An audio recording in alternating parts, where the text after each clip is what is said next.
Welcome, everybody. My name is Sandy Silverberg. I am Theater Resources Unlimited Board Chair, and I've been pressed into service to moderate today because our fearless leader, Bob Ost, is off on a river cruise on the Danube. From the sounds of things, he's having a great time creating a lot of stories that I'm sure he'll be telling when he gets back. But meanwhile, we are doing our 159th community gathering in a row since the beginning of COVID. I'm not sure there are many organizations out there who can say that they've taken it that seriously and made the effort to maintain contact and community with their cohort as we have here. Thank you for joining us today. And I don't guess I know what the official title is for our discussion today, but it revolves around technology and how we were kind of forcibly pulled into a new state of technology when COVID hit, and how we've moved into streaming, virtual technologies and hybrid technologies, the platforms that have developed, and what continues to develop, because it's not a static area. And we have a couple of great panelists today who are active on the technical side and have been involved in the evolution of virtual and streaming technologies. And I've got a series of questions, and as you have questions too, please feel free to raise your hand virtually, and we'll bring you into the discussion and see where we go from there. I would ask at this point that if you have your video on, except for Tamra and Tom and I, and I'm going to turn on my hide video for non-participants, so you don't have to see all of the boxes there. There we go. And all right, so we have two very sharp and engaged panelists today. First of all is Tamra Pica. And Tamra is a theater and television producer focusing on script development as a producer for Right Act Repertory, which, by the way, is a company of John Lant, who is a TRU board member. She's produced 15 off-Broadway productions, including Frankenstein, Swing, and Lily Marlene. Her work can be seen on TV productions for places like Disney, NBC Studios, and currently Netflix. TV and film producing credits include America's Prince and Venice the series.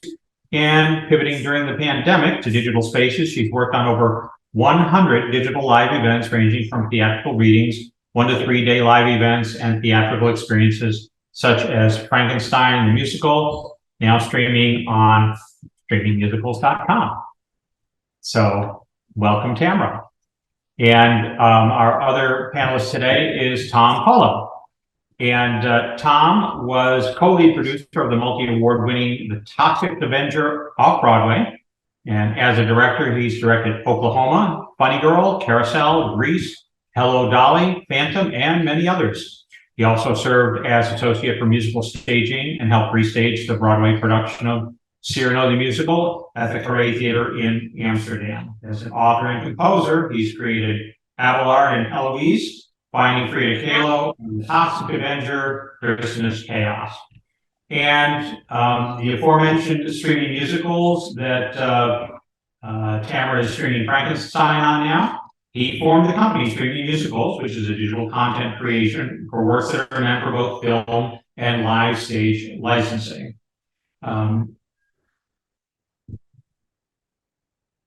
Sorry, got lost there.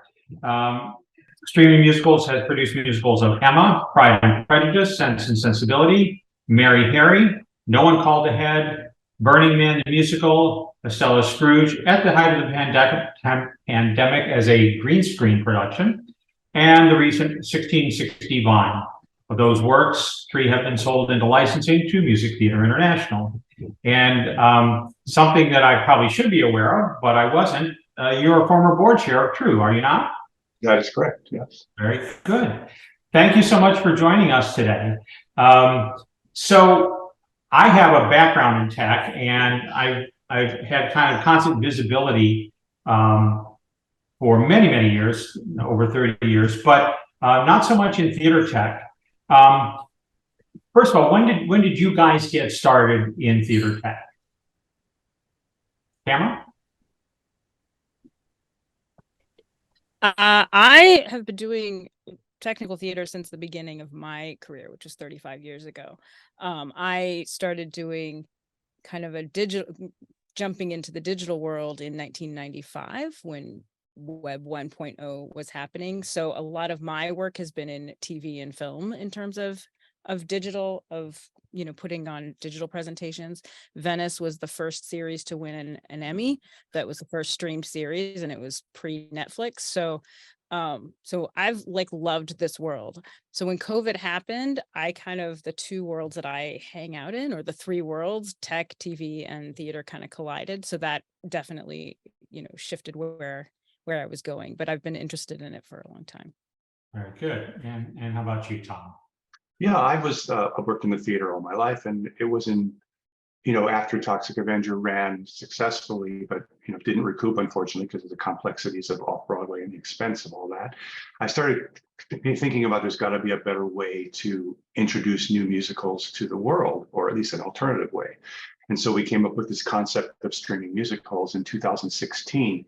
And as you pointed out, we've had 3 successful shows sold into MTI licensing without having a New York production, which was the ultimate goal, because if we can get the show into licensing, that's going to be out in the hinterlands and get productions done. That's the ultimate goal of doing a production in New York. But unless you're, and this has actually been exacerbated since the pandemic, the costs of everything have gotten so crazy. And, an off-Broadway musical is about, can be anywhere as much as $2 million. And I just saw the paperwork for Back to the Future, and that's a $23 million Broadway production. So these are enormously expensive. And I just thought there's got to be a more interesting way to do this. And so we came up with this concept, and so far it's been working. And sometimes we work with other producers to help them create content, and sometimes we are the actual producers ourselves, raise the money and create the content. And so far it's been going well, but there have been many changes over those years. And I'm sure Tamara knows how much, when the unions are involved, things change, and suddenly one week it's this answer, next week it's another answer. And so we've done 9 films now, and every single process has been very different. Yeah, I think that's a topic for a different day. How come we can't find consistency in how all of these things are put together and managed and ruled? But I know nothing about that, and I'll bet you guys could talk for a full hour about it at a minimum. So your streaming musicals is dealing with primarily original pieces, I'm familiar with Broadway HD. Is that a differentiator, that they're just dealing with larger projects? Yeah. I mean, Broadway HD really is a distributor of films. They do make some of their own, but a lot of it they gather content and distribute. They become a channel for Broadway and West End. We're not really a distributor. What we are is we help producers find audiences for their particular work. And for example, Frankenstein, this wonderful piece that's been captured, has a great educational component. So we're using that as a way to get to, because Frankenstein being one of the most read novels, having a visual aid for teachers to be able to use and a musical is very, very useful. So what we think of ourselves as is content creators, and we help producers create content and get content out into the world. Excellent. Which is different from Broadway HD, which literally is they want to be a channel, and they are a channel on Amazon Prime, for example. I think it's super important too that Tom's site is not a subscription based. It is much more user friendly to go and cultivate your own content, as opposed to being locked into a constant subscription. I think the option makes it incredibly different and a lot more accessible for individual producers to produce their work there. Right. And there's also been I call it the streaming wars between all, when I started this, there was Netflix and then there was Amazon Prime. Now there are how many? And the AVOD, or the advertising video on demand channels, are insane. There are over 400 of them now. And there's a lot of conglomerators out there, Film Hub being one of them. But there's been a shift to AVOD away from TVOD, a transactional video, to AVOD, to the subscription base. And I think I kind of laugh internally because we've reinvented broadcast television. People are okay with watching commercials. So it's like everybody, but it's like commercials were like, no. And now it's like, well, if I can get it for free, I don't mind watching a commercial. So that's hilarious. So don't let me forget to have you tell us exactly how people can avail themselves of streaming musicals if they want to create content along with you that can be distributed, or how they can just view the content that you're delivering. In the introductions, you both talked a little bit about where you came from in tech, and I wanted to ask a little more on point. Was COVID the start or origination of virtual theater, kind of as we know it, or did it really exist in a meaningful way prior to COVID? I think that COVID pushed virtual everything into the forefront, but lots of things were being discussed prior to COVID. But I don't think there was a built-in audience for it. Like, COVID just forced us into, everyone knows how to use Zoom now. So now there's a shift for it. But I think prior to COVID, things were moving towards a streaming model, right? So Netflix was moving, Disney Plus was in the works. Like, all of these things were in the works prior to COVID, and COVID just gave it a little bit of a boost in exactly the right time to push it to the forefront. Now we're looking at it and seeing that it was not a successful business model per se, and the television and film industry are really kind of finding themselves at the moment because they just the money in does not relate back. And I think that's one of the things that is really different from what theater is versus what television and film are, is that theater is based around community. And so one of the very best things that digital does is create community. Our community is one that just proves that to be true. So I think that there's a model that's even kind of further in the future that is going to revolve around that community base. But COVID was definitely an impetus to getting regular people who weren't on the forefront of tech to be kind of forced into it. And now we all do it. So it's a little bit different. No, I was going to just follow up with that and say that, originally in 2016, when we were looking at starting streaming musicals, we knew of some regional theaters that had made high quality captures of their shows that I'd seen and were really, really quite wonderful. And so we had gone to the unions in 2016 and said, we'd like to take these archivals, these beautiful archivals that were made, and turn them into, commercial streams. And it was like I had asked them to shoot one of their children. They were like, no, it'll never happen. Never in a million years will we ever let that happen. Well, we've now we're just about to release our second archival that was filmed. One of them was filmed in 2018.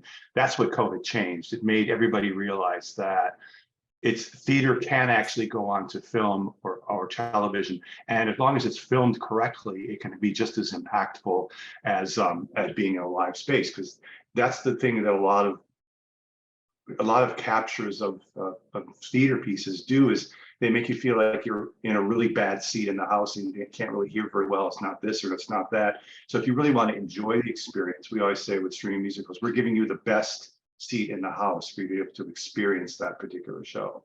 And so that's what we found successful for us. But COVID certainly opened the door for the unions to consider things that they had never considered before, mainly equity and STC and USA.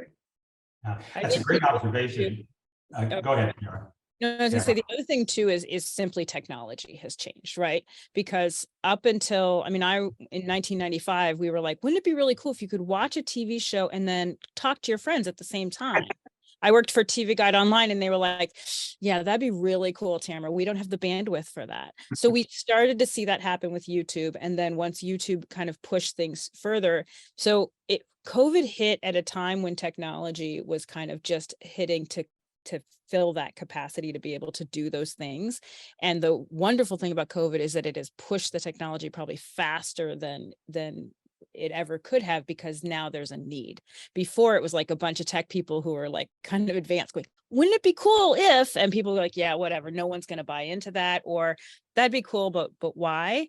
And so that, or we don't have the technology to do that. So COVID pushed not only an audience to be there, but also pushed more people. Some of the biggest advances that are happening at Zoom and that are happening within the technology space for this to be possible are actually happening by theater people. They're the people who are programming some of the things you can do in Zoom are done by theater people. Yeah, So it's that's what's interesting.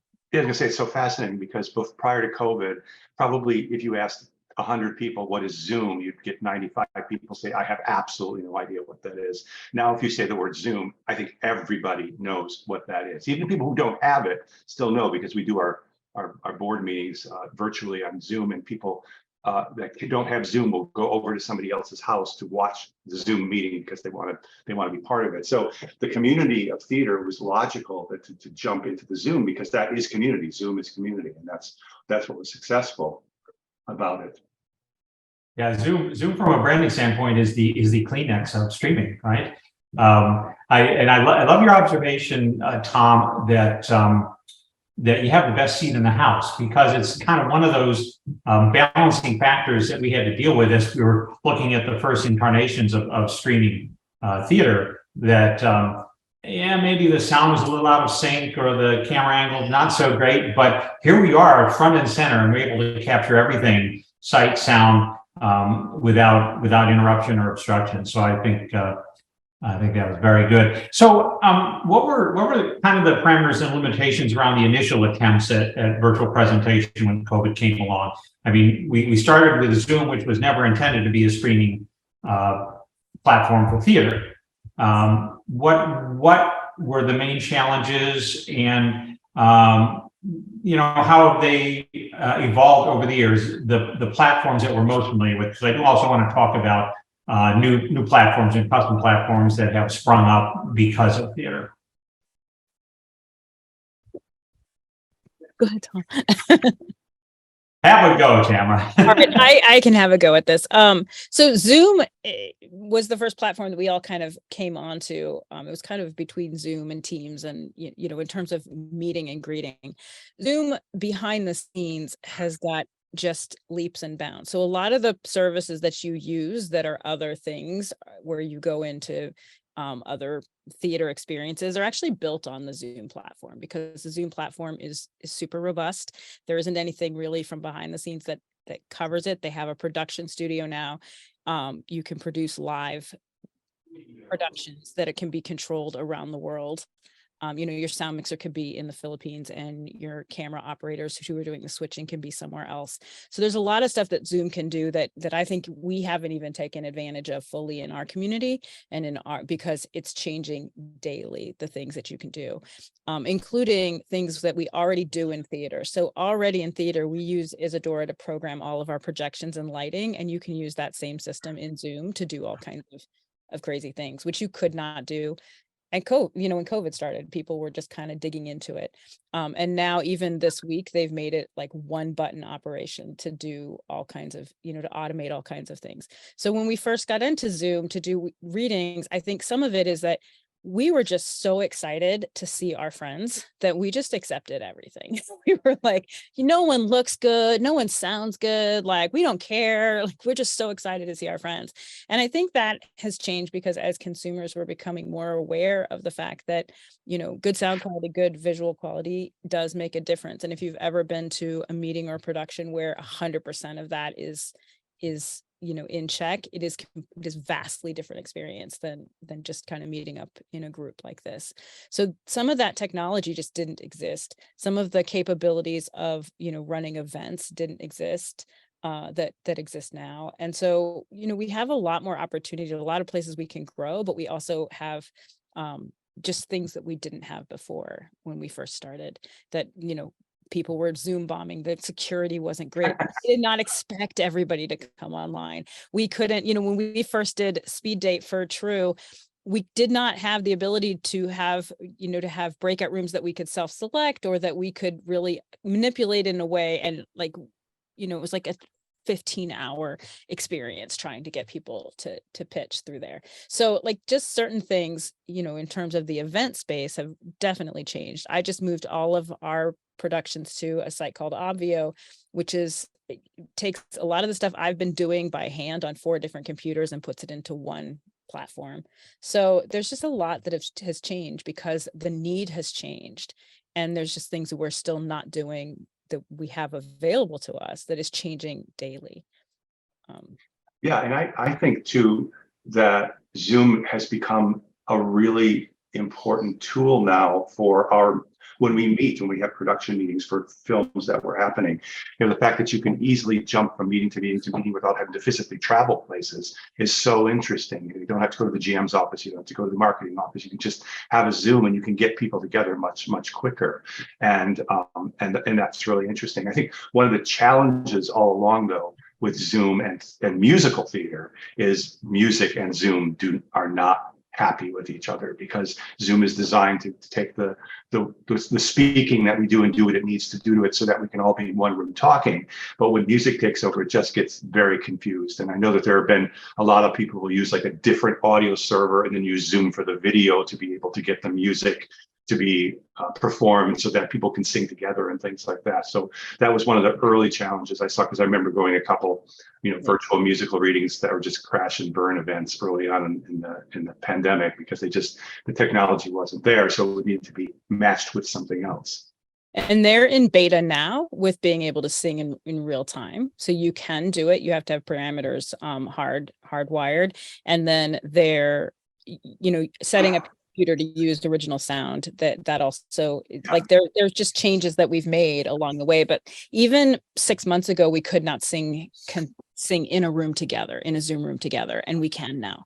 So like there are things that are still being refined, but that alone, you know, really caused us to be super creative, which is why this community, I think, thrived, because we are super creative problem solvers. That is how the theater community functions. You know, when we closed everything down, I was in 3 different communities, and the theater community immediately got together and like, we have to be together and let's figure out how to do what we do. And they were creating within a month. They were putting things online. The live action community were like at home going, we'll never work again. I don't know what to do. And the animation community were suddenly forced home doing all of their work at breakneck speed. And they were like completely stressed. It was really like the theater community and the tech community who just were like, we can solve this problem. We can figure this out. And we did. And so we did with nothing. And so it's kind of fun to see where things are now, because we have so much resources that we didn't have before, and we're not using those resources. Yeah, we did. When we did Estella Scrooge, and we did it in July, August, and September of 2020. That was before vaccines. So we did it one actor at a time in a green screen studio with one camera operator in Zone A. John Caird was our director. He was in London. Our supervising producer was in Hawaii. And we all got on Zoom every day for like 10 hours. And then we used a technology called Clean Feed to be able to deliver the audio so that we could all actually hear what was happening in the room while they were singing to these pre-recorded tracks that were made by the composer who was in New York. And it was insane. But as Tamra said, the theater community were like, we can figure this out. We can find a way to do this. And we did it. And the show was filmed, and nobody got COVID. It was great. It was wonderful. It was happy. And then we released it and sold it to MTI. So it was a happy ending. I'll never do it ever that way again, but it was. But that's normal now. So like in animation, it took us months to kind of figure out how to get everybody online to do all the stuff. And I went to record this week, and I was at my desk here, and everyone was, now we have figured that out, and that has become standard. Things that we thought could never be done, they had to be done in person. It's just, we found out it's not true. And it's opened our world. We have access now to writers all over the world. You know, I produced a show here in LA by a writer through TRU, who's in Australia, Emma Wood. And we developed and worked on that before I even met her in person. And then we put her play up and, so it's like we've created real relationships in ways that we thought were never possible in order to create art. And we're doing it globally now, which is super exciting to me. That's pretty amazing. It's pretty fundamental, sound and music, especially if you want to do, streaming musicals. And a lot of Zoom production has really become way more refined over these past few years, but the sound still remains a challenge. When do you think that there will be a one button push solution for synchronizing sound such that you can actually create a real musical experience without having to jump through all the hoops that you've talked about? There's so many factors about that, right? So some of it is, it has to be our willingness to put money into the infrastructure that makes that possible. We have that capability now, but one of the issues that we have is we are all jumping online using whatever microphone we have. If we wanted to sound the way that we would expect it to sound, then you have to go one step further. You've got to send to your actor the computer that you control from your desk, wherever you are, the same microphone, and you have to standardize that. In terms of being able to sing together, that's new technology, but it's, so new. It was, I think, in the May 24th or April 24th drop of Zoom. So that's how new this technology is. We're just playing around and learning it. It takes, but there's so many variables. Do I think there's going to be one touch? Absolutely. I think we're getting closer and closer. I've seen some amazing things. There's a theater company in Belfast who put 4 cameras into their theater, and they're doing digital productions that can be run all over the world. Meaning I could be the camera switcher here in Los Angeles, and someone could be the sound mixer in London, and someone could be in New York doing some other part of that. But part of the thing that we have to keep in mind is the same kind of technical people you have in a theater, you also have to consider those people as actual participants in your production. And that's been something we've not done so far. So far, we've all been kind of like, hey, let's get together and figure out what we can do together. But we really, if we want it to be like that, the technology is available, but you really have to have a sound mixer. You have to have an engineer. You have to have the people that you would need to have if you were doing another show, a Broadway show. Can we do it ourselves? Sure, but I'll tell you, it's a heavy lift with your technology. Which most of us don't have. It's not a Zoom lift. Yeah, in terms of the one button does all, I think we will eventually get there. And the recent explosion of AI has also been fascinating. Yeah. And like usually when you have to go back in a movie and remove something, you have to rotoscope it and go in, and somebody frame by frame removes that from the image. There's now an AI tool at runwayml.com. You can take your video footage, upload it, point to what you don't want in the picture, and AI removes it for you in 5 seconds. So instead of spending $1,600 for somebody to rotoscope a scene, you have a subscription for $9.95 and you do it, and you can have your editor do it yourself. It's fascinating. So we're just at the beginning of that. So much is going to come out of there in terms of creation. Yeah, it's cool. I think that's one of the things that even within when we shot Frankenstein to now when we've dropped Frankenstein, if we were to shoot it today, the absolute process would be completely different because technology has shifted in that amount of time to be. What is that amount of time, Tamra? We shot in 2021. And so in that 2 years, what we're able to do and what we know that we didn't know the first time, is leaps and bounds. So I think that there's, even in our, we have a space here in Los Angeles, we're doing live productions that we're camera switching in the back and doing multi-camera feeds of those, and playing in that area too. So the technology is allowing us to do more, but technology has not exploded on itself in the way that it is, in the speed that it has in the last 3 years. We'd have to go 20 years back to see that.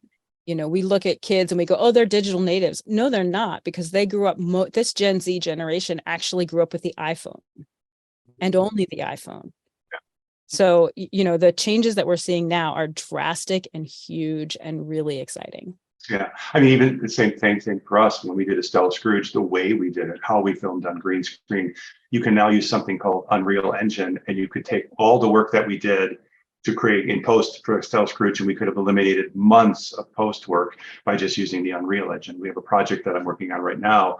We're using as a test, we're sort of figuring it out, using Unreal Engine and having a singer in a cathedral in France, and we have the Unreal Engine for the cathedral, and you put the actor there, and you actually forget when I'm watching it. Sometimes I'm like that we didn't go to France and we didn't film in this cathedral because it looks so convincing. It's really amazing, and that's just in a couple of years that there was that change. Yeah. Tamra, so, Tamra, you've been in this so long, you've seen an unbelievable amount of change, and it is exponential. So it will only continue to go faster and faster. Whether that's good or bad, and AI decides to destroy the world, I don't know, but we'll see. Yeah. I think that's interesting. AI it's actually still in a nascent phase, and ultimately it's going to be far greater impact than the internet even. And so I do want to talk about that a little bit, but before we get to that, we've talked a lot about Zoom and how that has evolved. What other platforms are there that you are aware of or have used, custom platforms or technologies for specific kinds of tasks, optimized for certain things that you might want to do that Zoom doesn't really handle? So I've stayed in the Zoom atmosphere, but I've used a lot more technology within Zoom than your standard meeting. So I use like Zoom OSC or Zoom ISO, which are programs designed actually by theater computer people to do things like spotlight meetings and you can do pretty high level things with them. So I've stayed in the Zoom ecosphere because I've looked at others and they're not built on the back end in a robust way. I know there are other places where people have done performances, but I think every time I've dug into them, they're actually still Zoom. And they're just built, something is built onto the front end of them. So I tend to stay in this universe for live events. I do auditions through Zoom. I've not been to New York during any of my New York auditions because I've had a team there who set up the camera for me, and I can stay here so we've shifted the way that we've done business. So in terms of technology, there's just so much that Zoom is giving us. They have full-on production studios and tools that you can use in it that you can't use anywhere else. So for me, I've stayed in this ecosphere. Everything else I can build the front end too, that I can't do in any other platform. Yeah, I would agree completely, because Zoom is like literally the plug and play kind of approach to it. It does everything. It's easy. People understand it, and the things that they're adding to it means that they're really a robust platform that are interested in helping all communities, which I think is great. There are many other ones out there, as Tamra said, that are trying to be a virtual theater performance space or whatever, but they usually have things that are complicated about them or don't work, or it's just hard to use. And it's getting people collaborating. Musical theater is one of the hardest things to do. It's hard to do it in real life, and you add the Zoom element to it, it makes it harder as well. And that's why, going back to what Tamra said earlier, you still need everybody that you need in the theatrical show to do a Zoom show, for example. It's still, we just have maybe slightly different tasks, but you still need that group of people. Yeah. A quick dive into my nerd soul here. Does Zoom have an open API that people can write to? And I want to explain just real briefly what that means for the world at large. API is an acronym for Application Program Interface, and basically it says if you want to bolt something onto Zoom to give it additional functionality, here's how you can talk to us back and forth to get your program to talk to ours. Does Zoom have some custom APIs? Yeah, so they have a pretty robust SDK, and they have a robust development tools. The tools that are being done in that you can use that most of us aren't using, right, are people who have gone in and improved Zoom. So they have you can make apps for them, you can do all kinds of things. And there's a huge community. There's a community of people who are constantly, right before this meeting, I was on Zoom Test Kitchen, which is a group that meets every Friday with people at Zoom to just go through and dig in deep. And so there's stuff we can do with it. But yes, from if you're super nerdy and techie, I'd love to chat with you, because there's just a lot we can do that we're not doing in our community. But but that is a really open, it's a really open group, because the fact of the matter is the people who are willing to do the work of trying to figure out big problems are all hanging out together. And I think that makes a big difference, because people are saying, well, what can I do to solve this problem? And they're just doing it. So there are people who are doing theater around the world where like I said, they're doing a show and people are helping control, switch, mix that show, do all of the tech part of it, and they could be anywhere in the world. And I think that element of live television that looks exactly the same quality as a streamer and as as your broadcast television really opens up a lot for us, because it also opens up a place to create community, and community is the thing that drives theater. That's the thing that makes theater what theater is. That is the difference. It's all a good story. You can get a good story in any medium that you're in, right? But the difference is that we're having a shared experience. And so some of that for us has not happened in some of the ways that we're presenting theater. But there's room for all of that. And so I think that, yes, in answer to your question, Sandy, you can get as crazy as you want with it in terms of being, of tapping into the technology of it. And there are people who are doing it and they're excited to like get into a room and break stuff to figure out how to make new stuff happen. And the sheer amount of things that happen at Zoom and that are coming down the pipeline at Zoom, no one's going to be able to touch that, because there's just so many people working on it around the world. Like they literally last week introduced Zoom Cuts, which is through Liminal Entertainment, who also does Zoom OSC and Zoom ISO. And those guys were bought by Zoom and brought into Zoom because they were like, this is like, these guys are doing smart stuff and they are doing smart things and making it so that we can really have a production level that has not been seen before in this kind of digital space. How about you, Tom? Is there a particular bolt-on that has been especially helpful for you? I'm not sure I know how to answer that question. Because we pick a project, we work on that project, and we find the tools that are necessary to accomplish that particular project. I mean, and we use a technology called Frame.io a lot, which is a video technology for sharing the post edit of the film with other people, so you can edit into it as well.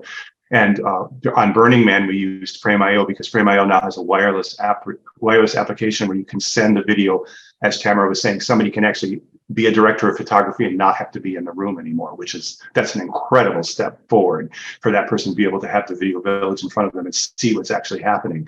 That did not exist before COVID, so that certainly was a big step forward in that arena. So it's exciting, and I do think that the next 2 to 3 years is going to be extraordinary in the changes that are going to be coming our way. And it's exciting that Zoom, and I go back to Zoom because they are sort of the go-to place that they've, I think, also benefited from COVID in the sense that all of a sudden everybody was paying attention to them. And so now they're becoming really, I wish I had invested in Zoom early on. I was really excited because that's something that they're one company that's certainly benefited, if there's any benefits that come out of COVID. I think they're also benefiting because they're iterating constantly. They have not, this is a company this isn't a new company. It's been around for a while. And so they are constantly looking at how are we going to be better? What can we do? How can we, use the data about our users to create what they want and what they need? And they're doing that both in a business setting and in a consumer setting and then in a prosumer setting. So I think it's because that's interesting because, Mark Zuckerberg and Facebook decided to do this whole metaverse project that then just fell flat on its face. But of course, that was already tried before with Second Life many, many years ago. We had a theater presence in Second Life for about 2 years. We tried to use that technology to see if there was some way to create theater within Second Life. Ultimately, the learning curve of Second Life is just so high that you're never going to get a lot of people to basically do it. But then, unlike Zoom, which is so flexible and so changing, so willing to try anything, Zuckerberg forced the metaverse onto everyone, and no one cared. No one was like, they were not ready for that type of community for some odd reason. It's the second time a virtual world like that has not really succeeded, although Second Life still exists, but it's a niche platform. So Zoom is the one that's sort of listening to the needs of the communities and responding to those needs. And that's, this storytelling starts by sitting around the campfire and telling people a story. And this is just the 21st century version of that, what we're doing right now. You mentioned community, both of you, a number of times. I'm a little curious. All the skills and talents, have we brought in a whole different and new cohort into the theater community, or is the skill set kind of expanding out amongst the people that were here before, or it's probably both? But anyhow, your thoughts? I think a little bit of both, because theater itself and the technology within theater is growing. We didn't have projections years ago, and now we have these beautiful things you can do with projections, and they can do sound design, and they now mix shows in stereo, which they used to just mix them in mono. So I mean, it's been changing all along. I think that people get involved in theater because they get the bug and they just love it and they want to be involved in it. And I wouldn't be surprised if there's some people that got interested in theater because of the participations and the things that were happening in Zoom. So, theater will always survive. It'll just continue to keep adjusting and moving and finding its way. And I think that COVID was a great example. Didn't do it. Actually, theater thrived during COVID because people really wanted that shared experience and be able to watch something together and experience that. Very good. We've talked about what the theater experience ends up being for us as consumers and theater goers. But I'm also interested in how the logistics of production have changed. And you've spoken a little bit to that with like Frame.io, but what are the most dramatic changes in terms of the logistics of producing something for virtual theater versus traditional theater production?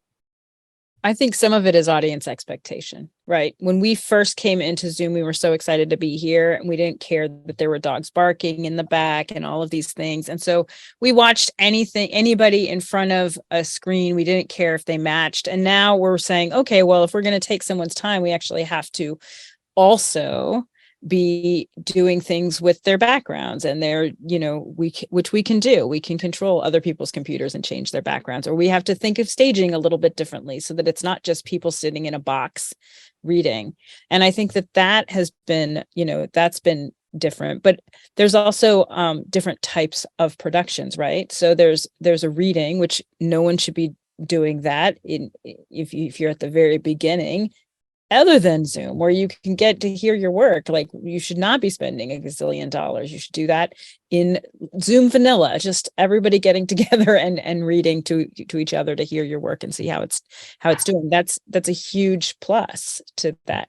But there's also the streaming options that Tom and I have both kind of dabbled in, which is a filmed version. We filmed Frankenstein out of order as though it were a film.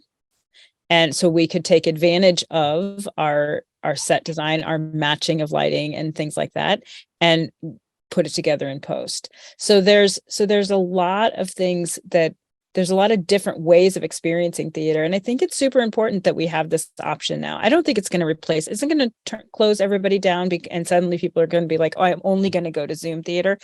No, I don't think that's going to happen at all. I don't think that streaming is going to completely, I think these are things that augment the reality of theater, right? It gives you other options. There are people who cannot go to the theater. This is giving us an opportunity, which is something I'm really passionate about, is making theater accessible. Much of theater is not accessible. It's too expensive, period. Yeah. People cannot go to the theater. And we have to figure that out as a producing community. And it's almost, but it's also impossible, right? Because our costs are all going up. So I think I think this is new, and it's not any one avenue. One is a taped, presentations like we did with the benefit concert, with the benefit, where we see, polished Zoom presentations, and then we have community afterwards together. The other is going to a site like Tom's and saying, this is this type of production. And the other is a live production. So there's lots of different ways of experiencing theater in this new medium, and some that we don't even know. We aren't sure what we're going to do, but we have AR now coming down the pipeline, and it's really compelling. And say what you will about Apple's AR goggles, but that's going to be a game changer for our world. And you took the question right out of my mouth. For those who don't know, Apple introduced what they consider a breakthrough product earlier this month called the Apple Vision Pro, which is a 3D camera and puts you in a virtual reality space where you basically can see through to the world around you, but what you're seeing is also augmented by whatever digital content is being injected into the scene. And it's by most accounts revolutionary. Have you guys given some thought as to what that might look like for what you do? And has it given you some ideas about how you might be looking to produce in the future? I don't know that AR, first of all, it's so expensive. The headsets, the Apple headset price point is going to be $3,500. That means a very limited amount of people in the beginning are going to have access to that kind of technology.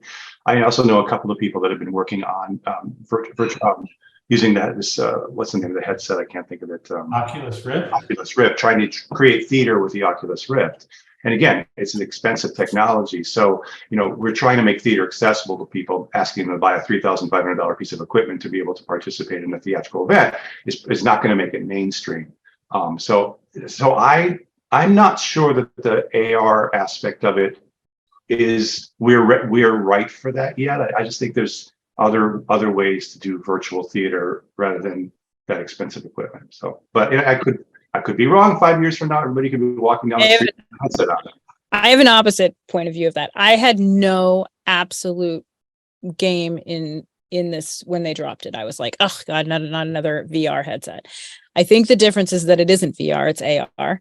And augmented reality is a totally different thing than virtual reality, which locks you into place. So if you look at metaverse, for example, the Mark Zuckerberg approach is we're going to expect that people are going to leave the real world and go into this world, use fake money and just live in that space.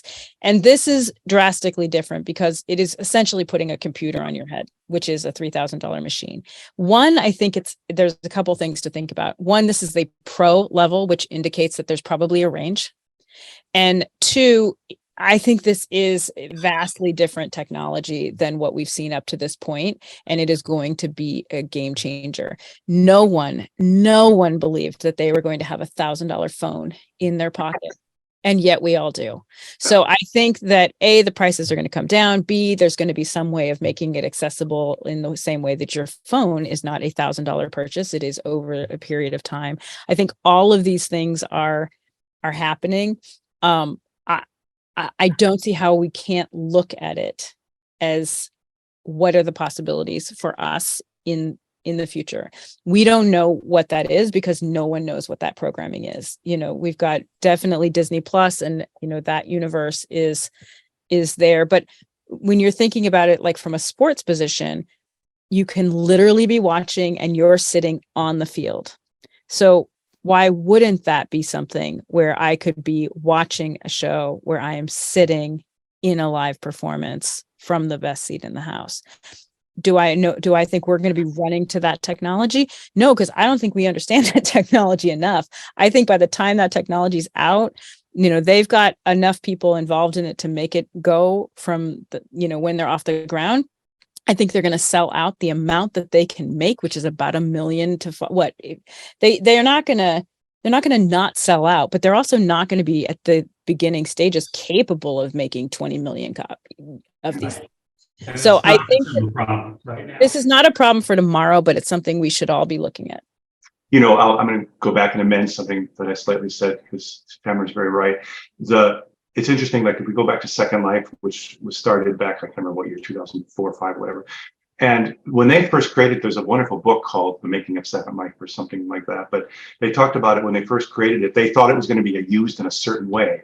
And then they found that when they put the platform out there, it ended up being used in a completely different fashion. People were interested in creating on the platform, similar to the way with the App Store and what happened with that.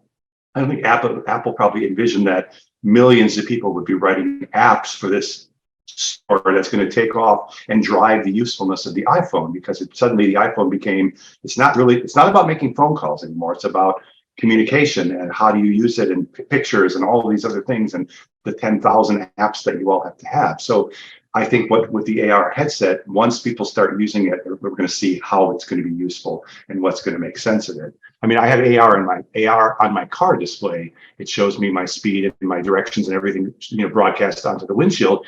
That's wonderful because I don't have to glance down at the navigation system. I could just keep looking forward and I know how fast I'm going and what I need to do. So that's a very useful version of AR. Probably would help as we all get older too. The people's names will just flash up in front of you so you can remember everybody's name. We should be thinking about it, even though it feels super far away. It's not that far away. And if you think about the iPhone, the first version of the iPhone had no app store, but you needed that first version to get to the app store, which was in the version 2. And so, I think that, like I said, I was kind of like, oh yeah, that's the thing that's happening. But when I saw the actual, like what it is and how it uses LiDAR and how it uses cameras, it's completely different than anything we've seen so far. And I think once it gets in the hands of like reporters and the hands of people who finally get to hold it, the quality that is Apple is going to blow everyone else out. And there's not going to be a cheaper version. There's going to be this version and then whatever comes next. So I think it's far off, but I also think we have to pay attention to it. If there's an app that you can design for it, then you're ready for that. You're going to be in the same place that a lot of people who've made a lot of money doing apps for iPhones. So I think it's something to look at, and also particularly looking at it through our specific lens of creating live programming and creating programming that reaches people and audiences. We know audiences better than anybody because we actually get to watch them. When you create for TV, and I've done it for years, so you're kind of hoping in the dark, like, oh, I hope this is what's going to happen. We actually have to sit in our theater watching how our audience reacts. Any mistake that you make, you get to see live. You get to see how it impacts everybody, and any success that you make, you get to see that too. So we're really in tune with audiences. This should be up our alley and should be something that we are interested in, if not excited about. I do think that there will be people in the theater community who are early adopters of the technology. They'll not only help drive the usefulness of the technology, but they'll also help drive the price down. And there will be competitors. Apple has been a leader in this space for not in this space, but a leader in the technology space for a long, long time. And ultimately, that technology becomes available to everybody out there. We can only envision what that looks like today. I'm intrigued at the thought of combining the Apple technology and using AI to move that forward. Any thoughts on really how AI is going to drive not only that, but theater in and of itself forward? What's the most creative thing that you've seen, and what's the thing that you'd like to see it do? I think if AI could be used to help create specific ads that would interest people, like if you can use AI to really copyright and to create the imagery that's necessary to help enhance your advertising of your theatrical piece or your Zoom show or whatever the case may be, I think that there's places where AI can just move so much faster than a normal marketing team could work. But I think that there's opportunities there. I mean, I've used it.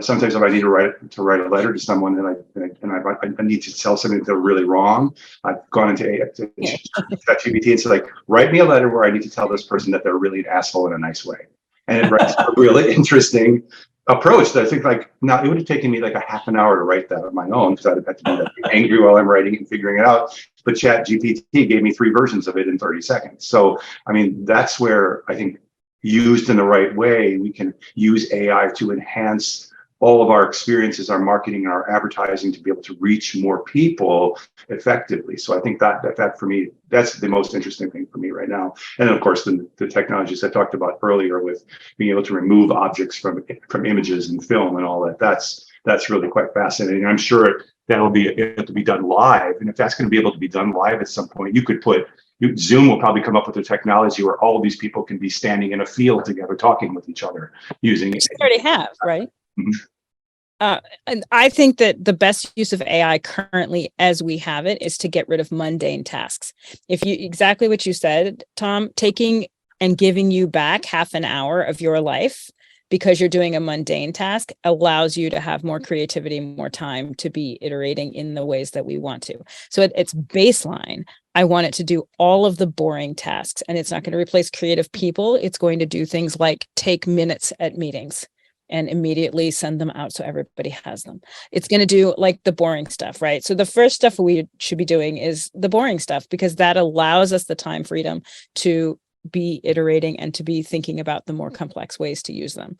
We're going to start seeing some of the legal aspects of it because we just don't know. It's an untested world. So the Chat GPT has less of an issue. Their training kicked out of, I think, 2021. So they've only trained the AI up to that point, and then it's iterating as it goes.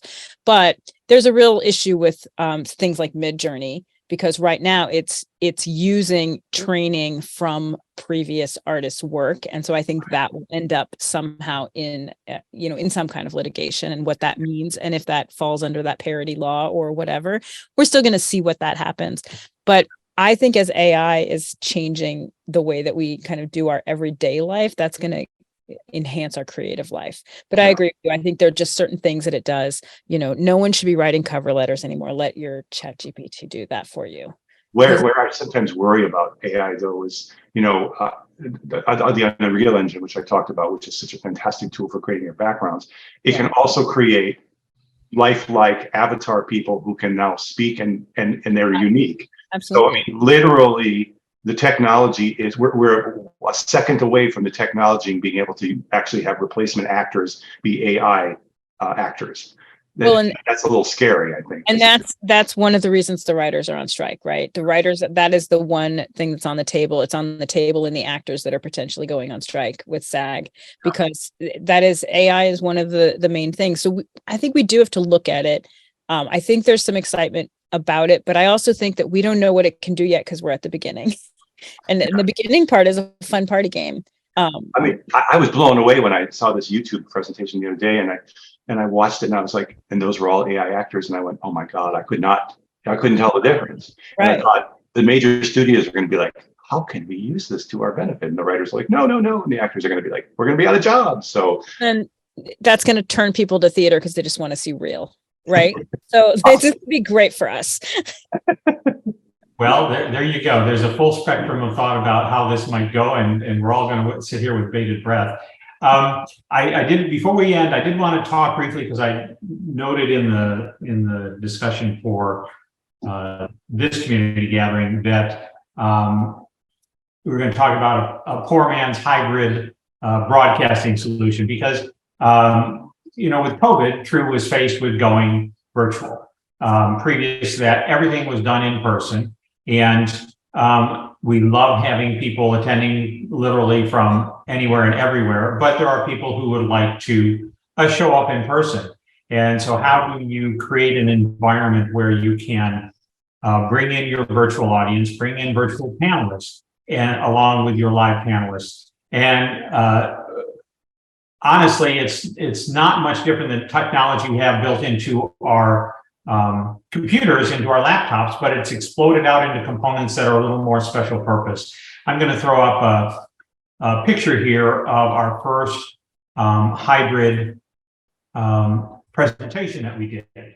And basically, the camera that you have in your laptop was exploded out to a special purpose device made by Facebook called the TV Portal.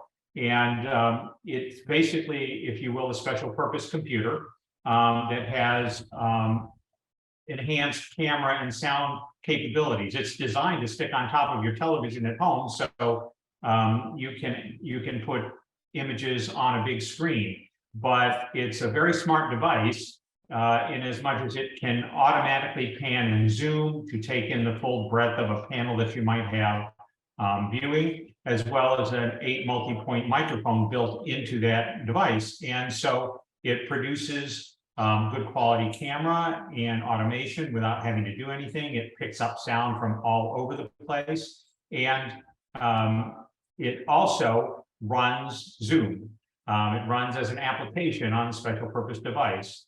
And rather than output to a laptop screen, which nobody can see unless you're sitting very closely, it's connected to a projector, which is a readily available device at most electronics store and goes to a standard TV screen.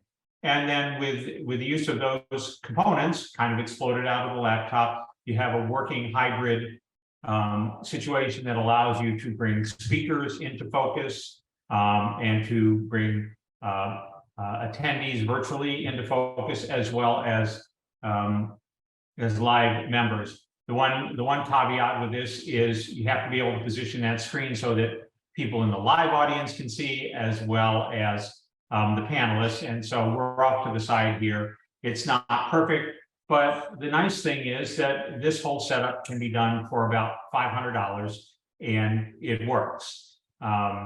So anybody who has any interest in learning how to do that, feel free to reach back and be happy to give you the details on all the specific components and how you might address that. The one caveat to that is that Meta stopped making that device. That's correct. They've stopped. That's kind of a double-edged sword, but I will tell you. But with I would probably, if without that device, I would use a PTZ camera like the Link 360 that you can control from another place that will move around, and I would probably use a computer to project into an LED screen. So you can still do it for under 500. But that device, you could probably get it pretty cheap, but it's not being made and serviced anymore. Yeah, that is true. They're available, actually even new at some point, $50 or less. So yeah. A very useful component if you can get it, and if you want to put something together inexpensively. Yeah, so if I can add to that, I think that's so fascinating because we went, when COVID hit, we had to go completely virtual. And there are a lot of circumstances where people want this hybrid event. Now they want to be able to attend by Zoom. And one example for me is our annual meetings. I'm the president of our co-op, and our co-op went completely virtual for all of our meetings, our annual and everything. And then in 21, we had our first sort of hybrid one, and it was not very successful because we thought we just put the Zoom up and we'll be fine and we'll talk and we have a microphone, and it was like a crash and burn event because we didn't know how to make a hybrid and a real event work at the same time. Since then, our hybrid and Zoom event, or hybrid event with Zoom and live at the same time, and so then we learned from failure, which is how we all learn. And then it's interesting now that people want to have that ability to attend the meeting virtually if it's still a live meeting. And I think that's something I never thought would stick, because I thought people would be just like, oh, we're tired of that now, I don't want a virtual meeting anymore. But no, there are some people who actually prefer to do it that way. Don't want to leave their partner. You have to be considering digital events. Hybrid doesn't 100% work. It doesn't 100% work for everybody. Digital first events tend to work a little bit better. But there are things that you have to jump and do it and try it. There's still a ways, even with our event, where there's some technology that we can use to connect those two audiences together to be able to communicate and talk with each other so that they're not two separate things, right? So there's still some ways that we can do it that are inexpensive, that we can, kind of play around. But it is hard because it's not, hybrid doesn't quite work, but it's still better than not, but it doesn't 100% work for one part of the audience, right? So there's some ways that even for us that we're going to kind of talk about, like how do we link that together? And we had discussions before when we were setting it up, like how do you make sure that the Zoom audience is still engaged and is still doesn't feel like they're the afterthought of the in-person audience, or how does the in-person audience? And that's something that I think everybody who's in a live event space is talking about right now. Like, how do you do that to make it work? And is it possible technologically? Yeah, we can do it. But I think it continues to iterate and kind of go, well, how do we make it better? And what little thing can we do to upgrade it? But it's great being able to connect with people in person and in a digital space. So I think that, we should continue doing it, but we should continue to grow it and, add microphones so that the sound is great for everybody involved, and, light the audience there so we can see them on Zoom. So I think there's a lot of steps to make, but it's a big question, because I don't think digital is going to go away. I think not going anywhere. Speaking of going anywhere, we're kind of hitting the end of our time here.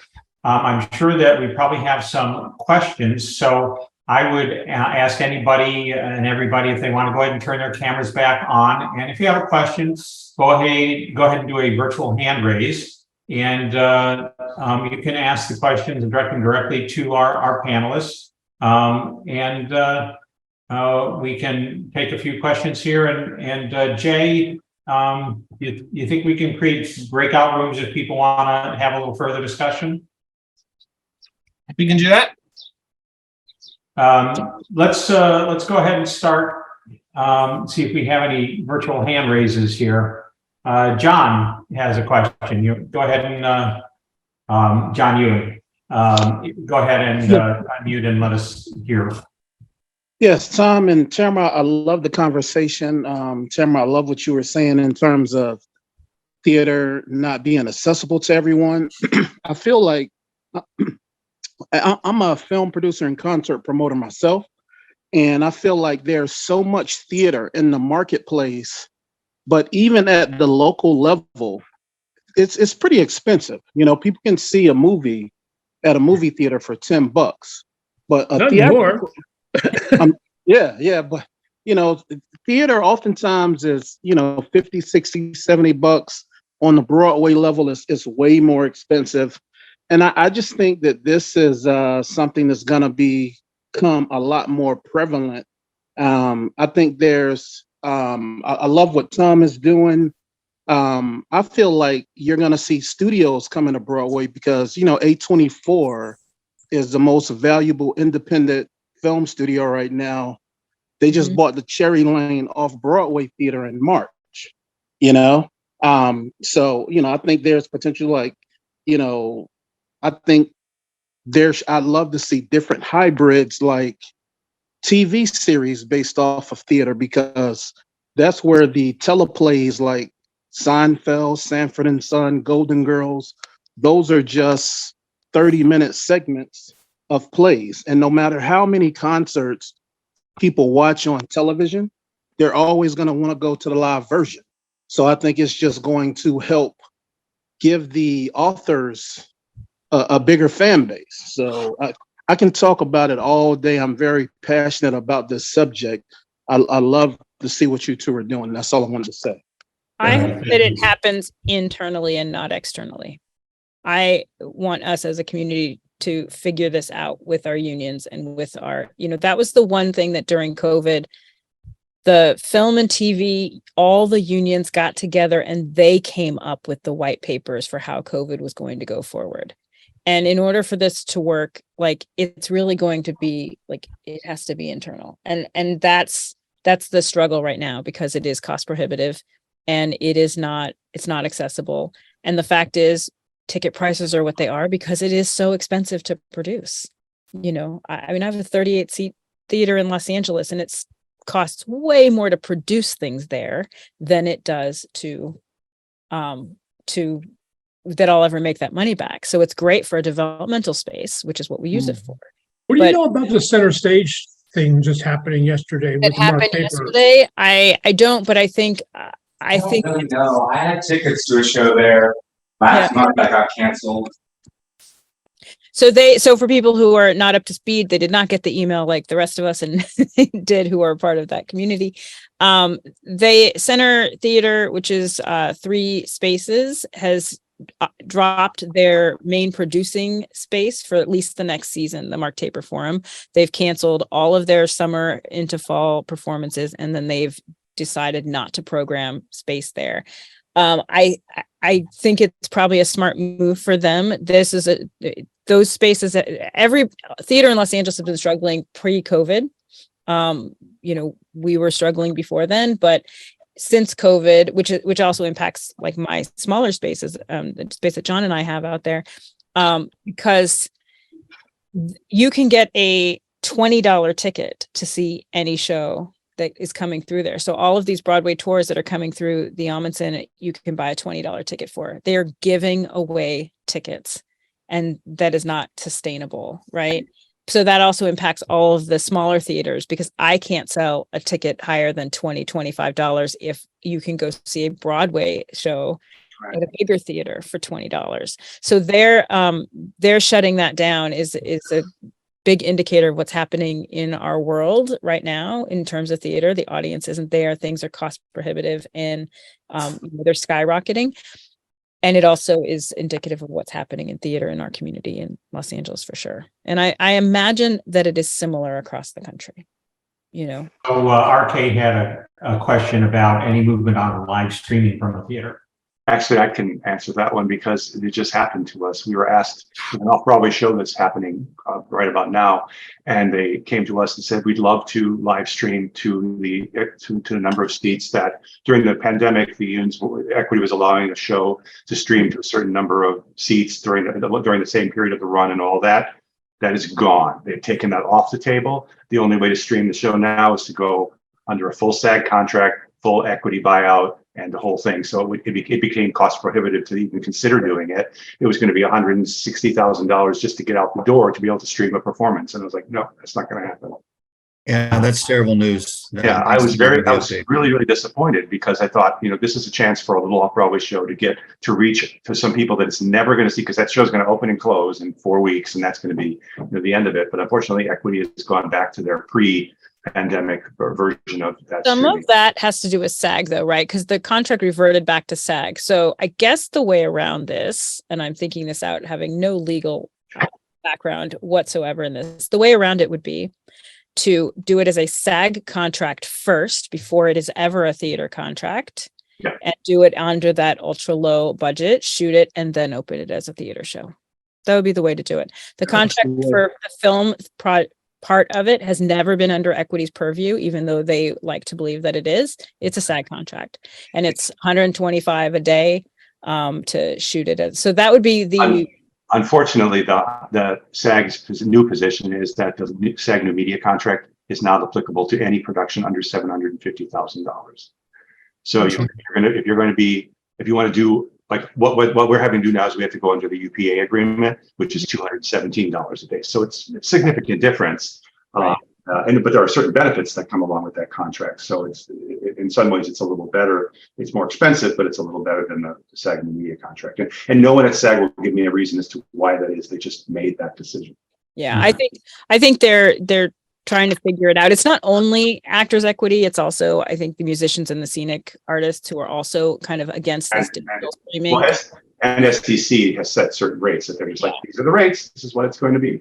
Right. So I would love our unions to kind of figure that out, because the truth of the matter is we need more revenue to continue doing theater at the volume that we've been doing it. We're going to take one last question from Miriam. Well, I don't know. My question is because more of a continuation of this equity and union question. Does anybody have any insight into why the Actors Equity in particular is so against any kind of filming or streaming? They've been that way for a very long time. And then I'm just curious because it's so obvious that filming a theater piece is a good idea and it's good for actors. And it seems very strange to me, the resistance, the decades long resistance to any kind of filming. Argument that I've heard, one of the arguments that I've heard is that it seems like it's good for actors, right? but it might not be good for actors. If you're an actor who, doesn't like your performance caught on tape, because it's not, a lot of performances that are put on tape are not great quality, right? So if someone is getting, this is the argument I've heard, that like someone's in a play and, then it's captured on tape and then they become famous or whatever, then these tapes are floating around. That's kind of what the argument has kind of always been. The other part of that argument is who's making money off of things, right? So I put someone on tape and then I sell it and I make a lot of money, and they're like, well, there's no residual structure to that. So these are the complexities of it, that I think we do have to kind of hatch out and figure it out, or hopefully figure it out, or we have to think about how we produce things in a different way. Yeah, I'll just add that, once it's out there on the internet, anyone can capture it. And so Yeah. there's no control from the producing organization, the actors, the unions. And so, somebody could be live streaming from the theater and, taking their little iPhone and doing it. And then all of a sudden it shows up in China, It's super complex. It's easy to kind of say, hey, I really want this to happen because I think it would be good for this and this reason. But the argument on the other side is also valid. It's just something that I hope we can figure out. It's the same thing about not do more than just go back to the way it was. right. We're not moving it forward, and that's really the concern. I apologize. I want to thank Tamra and Tom for the great discussion. I just had a place to start, and you guys just moved it along. Thank you so much. Thank you for everyone for joining us today. And there'll be somebody else on stage next week. Thanks for coming. It's John Lant. Hello, John Lant. Thank you all. Thank you. Thanks, everybody.